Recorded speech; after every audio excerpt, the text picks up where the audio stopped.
Nu, Rīgas maisnīca sākās, kad vecāki atbrauca Austrālijā. 52. gadā tēvs atrada vienu veikalu, kur bija aizmugurē krāsns. Un viņš Latvijā bija turības vadītājs, menedžeris, vai ne? Un viņam tā bija viņa pieredze, un viņš gribēja arī sākt kaut ko līdzīgu delikates veikalu Austrālijā. Tā bija viņa pieredze, vai ne? Bet tādā veikalā aizmugurē bija vien krāsns, un ar to krāsns tur viņš gribēja arī bija liela pieprasījuma, jo bija daudz latvieši, lietuvieši, igauņi, poļi devās uz šito Bankstowns rajonu, jo tādā vietā bija lētākas mājas, varēja zemi dabūt, un tā pirmā maize īstam bija saltskāba maize un rupmaize, ko vēlāk mēs saucam par Rīga black bread, bet angliski viņi sauc black bread, bet tā rupmaize, un tie bija tās pirmās recepts, ko viņi sāka ražot priekš latviešiem, bet vēlāk bija pieprasījumi no austrāliešiem, un kā veikalam bija krāsns aizmugurē, tad viņi sāka ražot visādi šķirnes, vai ne? Valdemārs Bēziņš un Dzintra Bēziņa, tie bija mani vecāki, un mans brālis piedzima 54. gadā, Valdis, un es esmu Māris, es piedzimu 68. gadā, tātad mums ir kāda 13,5 gadu starpā. Te bija viens beķeris, vai ne, vai tas arī bija latvietis, vai ne, bet mums daudz pār par tēva mūžu, ka viņš turēja šito, viņam bija šito beķerēju un veikals, viņš faktiski deva priekšrocību latviešiem, viņš daudz latviešām, daudz dabūja darbus veikalā vai beķerējā, vai ne? Nu, starp sevīm un ka paps runāja, viņi runāja latvisku, un ka bija austrāliešu vidū bija jārunā angliski, lai viņi varētu saprast, bet bija tāda kopība, un līdzīgā veidā paps arī domāja, nu, visi, ja viņi gatavi strādāt un gribēja strādāt, un visi latvieši tādā laikā bija ļoti strādīt, ļoti čakali, tur nebija, viņš zināja, kādā veidā viss darbosies, tad, of course, viņš gribēja, lai sākās ar latviešiem, bet kad es biju, tad bija kādi pārsimtam darbniekiem beķerē, un bija igauņi un poļi, un visas tautības, un pats austrālieši, angļi, un visi bija tā kā, viss tā Austrālijas diaspora bija tādā beķerē, vai ne, bet bija liels procents latviešu, jā, un tas bija jau no pamata sākuma, un tad pieprasījums sāk beķerei sākās no tā veikala, ar to vienu krāsni, bet tad ar laiku, tad austrālieši arī gribēja savu maizi, viņi arī tā kā redzēja, nu, tur ir krāsns un tā, un tad viņi arī nāca un teica, nu, gribam balto maizi un tā, so viņam sākās, jā, viņam bija jāsāk taisīt vairākas un vairāk tās šķirnes, vai ne? Un tad pienāca tas laiks, kad tas pieprasījums bija tik liels, ka viņš sāka, bija jātaisa beķerei. Un tas arī bija Bankstowns tuvuma. Beigās, kad bija 90. gadā, kad beķerei pārdeva, mums bija 500 šķirnes maizes, vai ne? Un no tā mēs neizvairījāmies, jo ar to tas ir daži, kad pārņem to biznesu, tad vēlāk, tad viņi samazināja daudz šitās šķirnes. Un tā bija kļūda, jo tu nedabūsi tos cilvēkus apakaļ. Ja tie, kas meklē vienu, zina, viņi meklēs to maizi, ja kaut ko līdzīgi kaut kur citur. Ļoti patīkams atmiņas. Man bija tas bija īsti ģimenes uzņēmums, un es piedalījos, kur vien varēja skolas brīvdienās. No sākuma pamatskolā es sāku piedalīties pie maizes mīklu cīšanas un arī pie maizes cepšanas. Kad gāju vidusskolā, tad es vairāk sāku ar tirdzniecību un kā to maizi pārdevu, un kad es dabūju braucamo atļauju, tad es sāku pats pievest to maizi. Un tad augstskolā tad es sāku ar grāmatvedību nodarboties, kur katram vienmēr prasīt, arī kad es latviešu skolā gāju, teicu, tu vari atnākt, es strādāšu beķerē, es pavadīju daudz laika beķerē, un tas ir īsti ģimenes uzņēmums, to mēs visi piedzīvojām, un es gribēju par brīvo laiku strādāt Beķerē, jo tu iemācies, kā viss tas, un tu satiec cilvēks. Es arī satikos ne tikai ar latviešiem, bet ar visām tautībām. Tas tanī laikā bija 1970. gados, bija 78. 79. gads, kad es pabeidzu pamatskolā, un man patīk arī ar cilvēkiem. Tas, es domāju, caur pa papu es iemācījos, kā ar cilvēkiem sastrādāties un sadarboties un pareizo veidu, kā dabūt to rezultātu, ko mēs visi mēģinājām dabūt. Kāpēc nav? Nu, īsto augu, es domāju, ka es biju augstskolā, kad es pabeidzu vidusskolu, tad kad es sāku. Bet, un tas bija forši, jo tas bija tas lielākais prieks bija gadienā, es biju pabeidzis mājas darbs, varbūt 8 vakarā, dažreiz tēvs brauc diezgan bieži vakarā arī vēl uz Beķeri uz kādu stundu, ja pāris stundas, tad es braucu viņam līdzi, vai ne? Nu, 10 bija mājā, tad bija jāiet gulēt, vai ne? Tad nebija nekāda joka vairāk, bet tas, es domāju, tas tā kā ģimenē, un mamma bija mājā, un viņi rūpējās par, nu, kā tanīs laikos, viņi bija saimniec un par mājas kārtību, vai ne? Un tēvs bija visu laiku, no agra rīta, kad viņš brauc 3:00 uz Beķerei, atnāca mājā 8:00 no rīta, palika uz kādu stundu, aizbrauc apakaļ uz Beķerei, atnāca mājā 3:00, 7:00 vakarā apakaļ uz Beķerei, 10:00 mājā, aizgāja gulēt 3:00, atkal no jauna sākās tā lieta. Tās ģimenes atmiņas, un ja mēs bijām pietiekoši laimīgi, mēs dažreiz izbraucam laukos, varbūt sestdienās, svētdienās, jo maizes biznesa bija 24 stundu biznesa.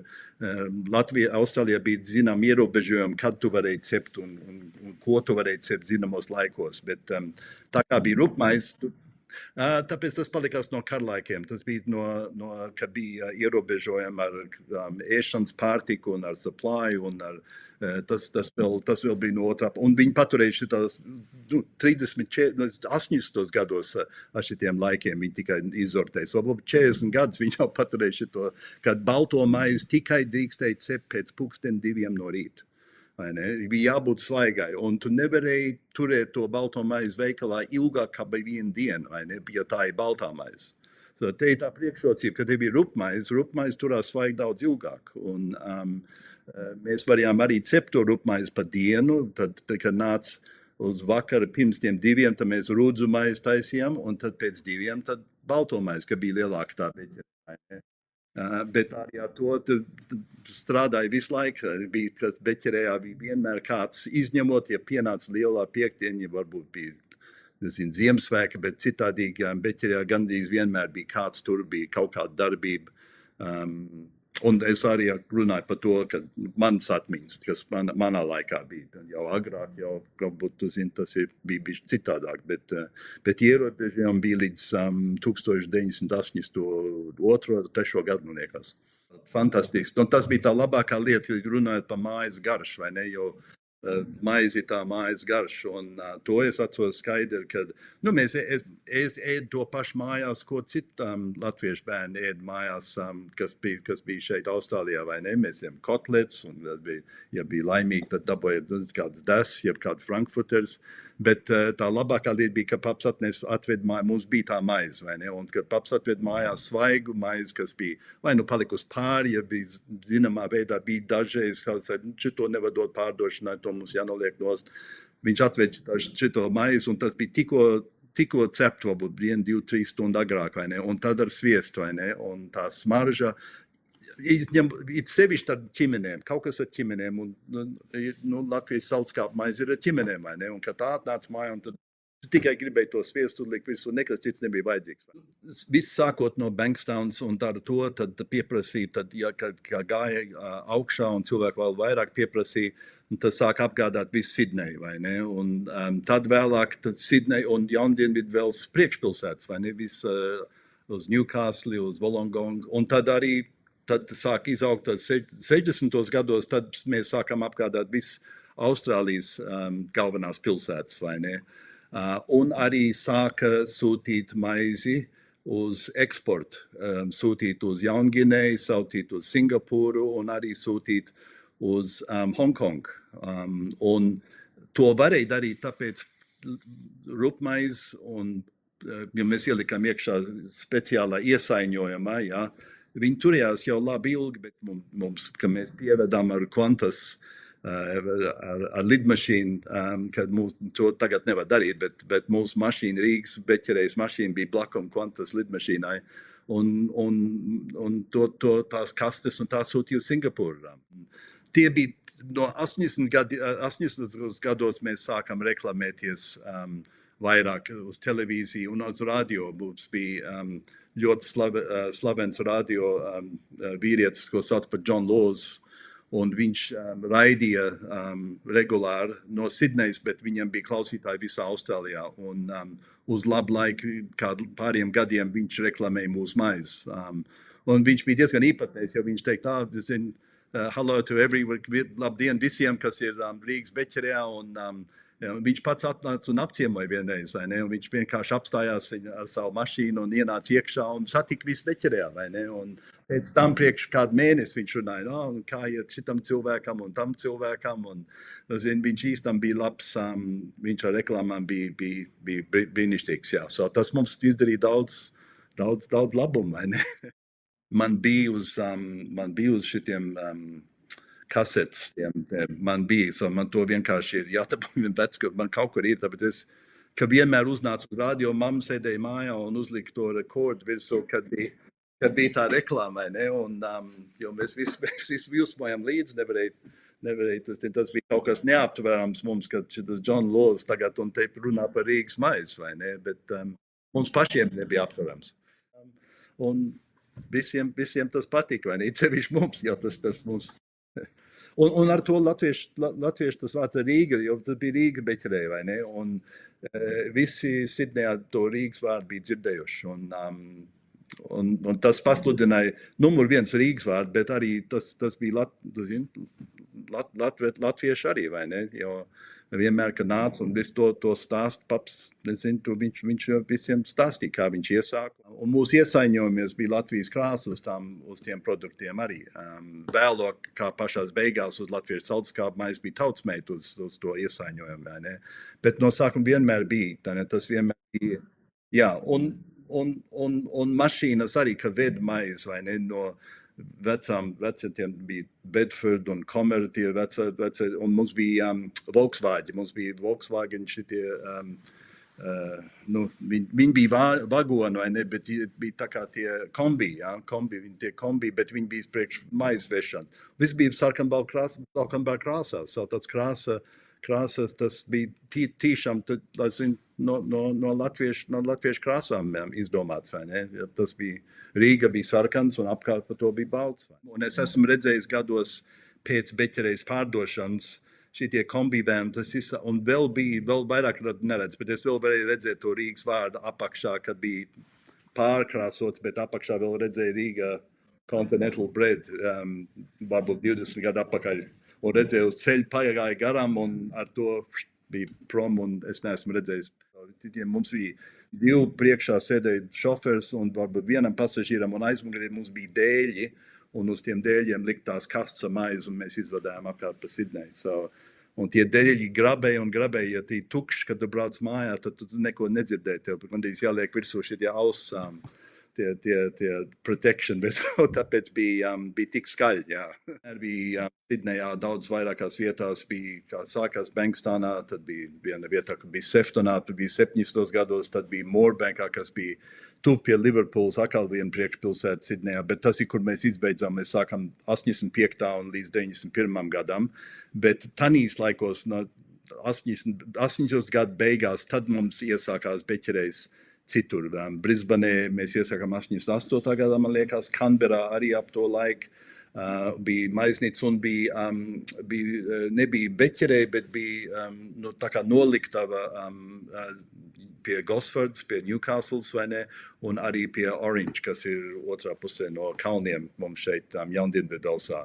So palika diezgan liela, un es pats gāju vadīt Brisbanē beidzamos gados to uzņēmumu, ko iesāku tur. Kad es pabeidzu augstskolu, tad es 6 mēnešus strādāju Brisbanē. Ļoti, jo mums nāca un apciemoja mums Dainis Ivāns un nāca no Tautas fronts un Elmārs Vēbers, un mums bija diezgan daudz, kas atnāca un apciemoja, un man bija tā laime arī, kad es varēju paņemt viņus un parādīt pa beķerēju apkārt, un tas bija Moorbankā tanī laikā, es varēju iedot tūru, vai ne?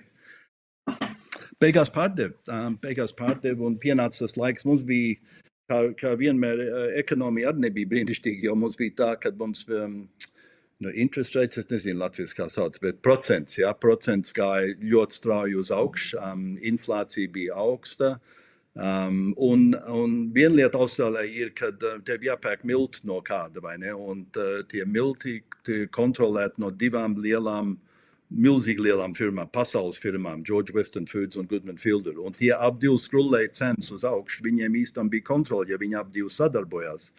Un bija zināmā veidā tāds kampaņas, lai mūs izspiest ārā. Un tas notikās no ārotbiedrības locekļiem un no daudz vairākiem avotiem. Jā. Bet pienāca tā, ka dabūja tā, ka 91. gada paps arī domāja, ka no dēla viedokļa, kad ir labi, kad viņi iet pasaulē tālāk un rod savu pašu dzīves, vai ne? So bija bēdīgi. Tad, kad pienāca tas laiks, kad mēs pārdevām beķerē, bija noteikti ar visiem darbiniekiem un tā, un viņi arī no sākuma visus darbinieks paturēja, un tā bija viņa interesēs, tāpēc bija svarīgi, lai viņi uzturētu visus tās šķirnes un tā. Bet tas man arī paliek iespaidā, kad bija jāsaka ar Dievu, mums bija zināms vakariņas, ko mēs turējām, un tā bija bēdīgi, bet tā arī biznes, vai ne, un paps arī ja tā bija pats piedalījies un izdomājis, ka tas bija tas pareizais laiks, lai arī pārdot to biznesu, un bija ekonomiski apstākļi, tad bija ļoti nospiedoši, vai ne? Maize arī bija savādāk Austrālijā tagad cilvēkiem. Tanī laikā, kad paps atprāts, nebija liela izvēle no maizēm, jeb šķirnām, un kad es gāju skolā, tad cilvēks skatījās, ko viņš ēd, tanī maizē kaut kādu desu un kaut kādu rupmaizi, un tad bija tā jocīgi tiem austrāliešu bērniem. Mēs ēdām sierus un ko tie dara, vai ne? Tagad Austrālijā ciena visu kokotājs ārzemēs, ka kaut kāda dažādība, viņi saka, tas ir burvīgi, tas ir fantastiski. Tā tieši nebija tanīs pirmos gados, jo viņi visi turējās pie sevīm, vai ne? Bet Austrālija pati mainījusies. Un es domāju, mums visiem maize ir ļoti svarīgi. Un tas ir tā kā pamats, vai ne? Tā sākās, un arī klimata dēļ arī, jo Latvijā daudz augstāk nekā šeit Austrālijā. Mums ir zināms vietas šeit arī. Mums bija jāpielāgojās pie tā, kādā veidā to maizi taisīt šeit pie klimata, un neturējās tik ilgi, sevišķi, jo tālāk uz ziemeļiem iet uz Brisbane un tā, tad maize, kas varbūt 2-3 nedēļām turās šeit, Sidnejas apkārtnē, varbūt tikai nedēļu Brisbanē ar mitrumu procentu un visu. Ko tu var daudz darīt? Bija paliek recepte, bet kas bija jāpielāgo, bija jāsamazina tos laiks, cik tā maize bija derīga, vai ne? Cik ilgi viņi varēja izilgt, vai ne? Ja sūtot uz Melbourne un uz Sidneju, varēja likt 2 nedēļas uz to maizi, bet sūtot uz Brisbane, viņi varbūt tikai nedēļu. Bet viņi turējās kā turējās, bet ātrāk aizgāja sāk pelēt. Ieraugsit tas arī tas skābums tai maizē, vai ne? Un mums tā bija, kad mums bija zināma mašīna beķerē, un es runāju par 70. gadiem, es domāju, tas arī bija 60. gados, kad atnāca ap mums, ka maize bija jau pārgājusi pār pa dātumu. Mēs to maizi, ja viņi nebija sākus pelēt, ja viņi bija tikai veci, vai ne? Mēs to ielikam zināmā mašīnā, kas visu to samal. Un bija zināms šķirnes, ko tu varēji lietot un tā, bet to mēs samala tā kā tādu putru, vai ne? Un tā palīdzēja arī pie tā ierauga, vai ne, kad mēs taisījām. Tas iedeva to zināmo garšu, to zināmo skābumu tai maizei, vai ne? Tas bija, ar to priekš maizi, tas bija tā svarīgākā lieta. Un tā lieta paiet tik ilgi, nav tā kā australiešiem tā maize, tu ieliec iekšā raugu samīts un sūta, bet te bija tā process sākās jau dienas iepriekš, un visam tam bija jāņem laiks, un to mēs teicām, ka mums bija tās reklāmas teica, ka nekad mēs nesteidzām to fermentation procesu, vai ne, mēs devām to laiku, un bija ļoti labi iegājis sliedēs, kad es jau sāku piedalīties beķerē, bet no tiem pirmiem ieraugiem un tā, tas viss bija trial and error, es esmu drošs, jo tas viss bija, bet tās padomt un papam bija ar visiem latviešiem, un tā bija daudz, kas zināja, daudz, kas nāca savām receptēm, un nāca uz Austrāliju, un ar to viņš sakopoja visus tos kopā un dabūja to pareizo recepti. Tas ar laiku viņš sāka vienu pamatrecepti, bet noteikti 50. gados bija to jāmaina drusku un jāpielāgo, vai ne?